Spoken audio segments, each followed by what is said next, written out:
Hello student, आज का जो हमारा टॉपिक है वह है वर्ग एवं वर्गमूल। ठीक है, तो आज हम लोग सीखेंगे कि वर्ग कैसे निकालते हैं और वर्गमूल कैसे निकालते हैं। ठीक है, और साथ में ये भी जानेंगे कि वर्ग क्या होता है, वर्गमूल क्या होता है। ठीक, तो पहले हम ये जान लेते हैं कि वर्ग क्या होता है। तो वर्ग को कहते हैं स्क्वायर, ठीक है, और वर्गमूल को कहते हैं स्क्वायर रूट। तो वर्ग कैसे निकलता है कि किसी संख्या का वर्ग वह संख्या होता है जो उस पर घात 2 लगाने से प्राप्त होता है। यानी कि जिस भी संख्या का हमें वर्ग निकालना है, हम उस संख्या पर घात कितना लगा देंगे, 2 लगा देंगे। और घात 2 लगाने का मतलब है कि उसका गुणा उसी में किया जाएगा, यानी उस संख्या का गुणा 2 बार होगा। और जब 2 बार करेंगे तो जो हमें संख्या मिलेगी वही उस संख्या की क्या कहलाएगी, वर्ग कहलाएगी। ठीक है, तो यही विधि है कि हमें जिस संख्या का क्या निकालना है, वर्ग निकालना है, हम उस पर क्या घात लगा देंगे, 2 घात लगा देंगे। ठीक है, और जब हम 2 घात लगाएंगे तो हमें उस संख्या का क्या मिल जाएगा, वर्ग मिल जाएगा। ठीक, अब यहाँ देखो, जैसे 9 का वर्ग निकालना है तो हम 9 पर क्या लगा देंगे, घात 2। ठीक, और ये फिर क्या हो जाएगा, यानी 2 बार गुणा करेंगे 9 का, 9 × 9 ये हो गया 81। तो ऐसे वर्ग निकालते हैं। ठीक है, अब हम देखते हैं कि पूर्ण वर्ग क्या होता है। एक होता है परफेक्ट स्क्वायर। अब ये क्या होता है, तो परफेक्ट स्क्वायर क्या होता है कि कोई संख्या अगर दी हुई है और आपसे पूछा जाए कि ये बताइए कि ये परफेक्ट स्क्वायर में है कि नहीं है। ठीक है, ये परफेक्ट स्क्वायर है कि नहीं है, यानी कि पूर्ण वर्ग है कि नहीं है, तो आप क्या करेंगी, सबसे पहले ये देखेंगी कि वो किसी प्राकृतिक संख्या का वर्ग है कि नहीं है। अगर वह संख्या किसी प्राकृतिक संख्या का वर्ग है तो हम कह देंगे कि ये पूर्ण वर्ग संख्या है। ठीक है, अब इसके निकालने की विधि क्या है, कैसे हम निकालेंगे, तो एक बार हम पढ़ देते हैं कि पूर्ण वर्ग क्या है। एक संख्या पूर्ण वर्ग कही जाती है यदि वह किसी प्राकृतिक संख्या का क्या हो, वर्ग हो। जैसे अभी पूछा जाए कि 144 पूर्ण वर्ग है कि नहीं है, तो हम देखेंगे क्या 144 किसी प्राकृतिक संख्या का वर्ग है, तो हाँ, ये 12 का वर्ग है। अगर ये 12 का वर्ग है तो इसका मतलब ये है कि ये जो संख्या दी हुई है ये कैसी है, पूर्ण वर्ग है। ठीक है, अब देखो एक और क्वेश्चन है, पूछ रहा है कि क्या 4000 एक पूर्ण वर्ग है। तो हम निकालेंगे कैसे, जब बहुत बड़ी संख्या रहेगी तो उसको हम निकालेंगे कैसे। जनरली हम ज़्यादा से ज़्यादा वर्ग याद करते हैं तो 30 तक याद कर लेते हैं। ठीक है, कि 30 तक का वर्ग हम याद कर लेंगे, क्या होगा, 1 का, 2 का, 3 का, 4 का, ऐसे। ठीक है, लेकिन 4000 है और भी है तो हम क्या करेंगे, उसके लिए अभाज्य गुणनखंड करेंगे। ठीक, तो हम इसका क्या करेंगे, सबसे पहले अभाज्य गुणनखंड करेंगे। तो जब हमने अभाज्य गुणनखंड कर लिया, ये तो सबको अभाज्य गुणनखंड करने आता होगा, तो जब हमने अभाज्य गुणनखंड कर लिया तो हम उसको लिखेंगे, अभाज्य गुणनखंड को। ठीक, लिख लिया, सारा का सारा लिख लिया।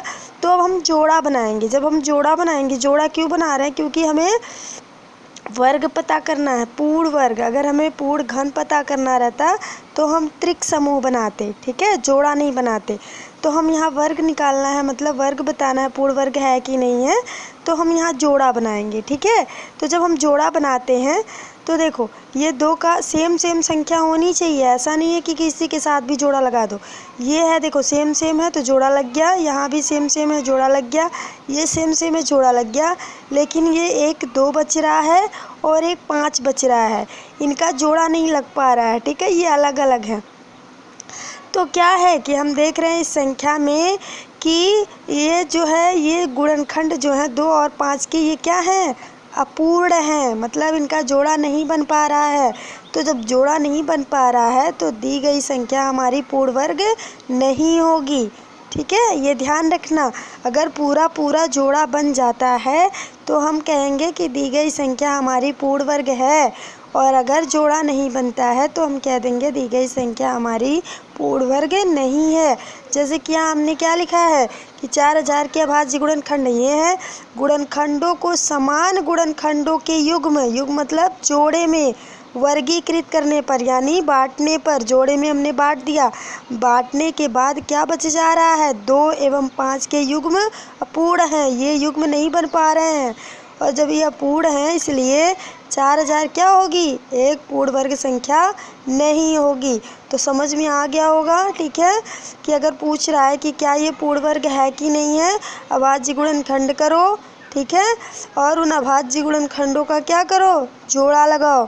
अगर पूरा पूरा जोड़ा बन जा रहा है तो वो पूर्ण वर्ग संख्या होगी, और अगर जोड़ा नहीं पूरा पूरा बन रहा है तो कह देंगे कि ये पूर्ण वर्ग संख्या नहीं है, ठीक है। अब हमें लग रहा है कि आपको पूर्ण वर्ग समझ में आ गया होगा। अब हम लोग वर्गमूल सीखते हैं कि वर्गमूल कैसे निकालते हैं, स्क्वायर रूट कैसे निकालते हैं, ठीक है। तो देखते हैं स्क्वायर रूट निकालने की विधि क्या होती है कि हम सबसे पहले क्या करते हैं कि जो संख्या दी हुई है सेम काम हम उसी की तरह करते हैं, पूर्ण वर्ग की तरह, टोटल काम पूर्ण वर्ग की तरह करेंगे, और उतना काम करने के बाद लास्ट में जो जोड़ा हम लगाए हैं उसी जोड़े में से एक एक को लिख लिया जाता है, एक एक संख्या को लिख लिया जाता है, उतार लिया जाता है, फिर उनका मल्टीप्लाई कर देते हैं, तो जो आता है वही हो जाता है उसका वर्गमूल। तो हम एक बार करके देखते हैं।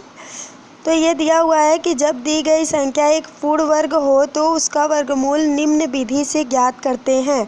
पहले क्या करते हैं, दी गई संख्या को अभाज्य संख्याओं के रूप में व्यक्त करते हैं।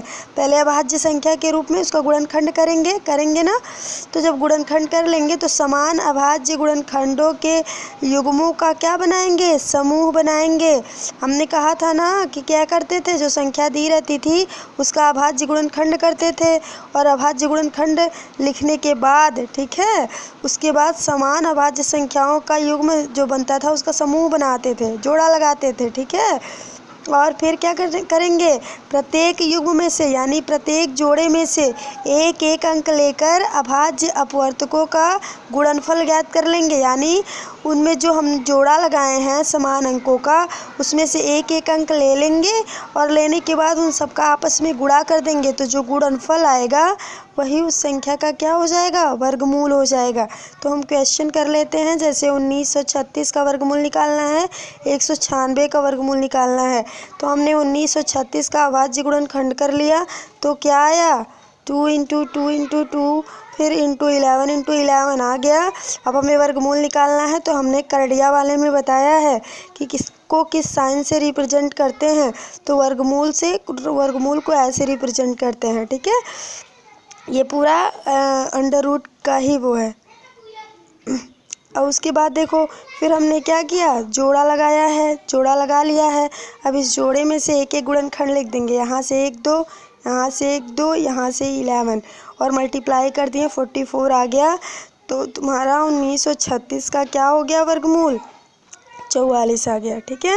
अब ऐसे ही हम 196 का करेंगे। 196 का हम करते हैं, अभाज्य गुणनखंड कर लिया हमने। फिर उसके बाद से देखो ये अंडर रूट का साइन है लगाया है, ठीक है। और फिर 2 यहाँ देखो, यहाँ जोड़ा बना लिया, इस जोड़े में से एक एक गुणनखंड लिख लिया, मल्टीप्लाई कर दिया, 14 आ गया। यानी कि 196 का वर्गमूल क्या हो जाएगा? 14 हो जाएगा, ठीक है। तो समझ आ गया होगा। अब यहाँ एक होमवर्क दिया जा रहा है, इसको आप लोग करिएगा और कमेंट बॉक्स में आंसर दीजिएगा। वर्ग ज्ञात करिए 25 का और 125 का, वर्गमूल ज्ञात करना है 144 का, 1681 का। इसको आप लोग ज़रूर करिएगा, और अगर किसी को कोई प्रॉब्लम आती है तो वो फिर पूछ सकता है।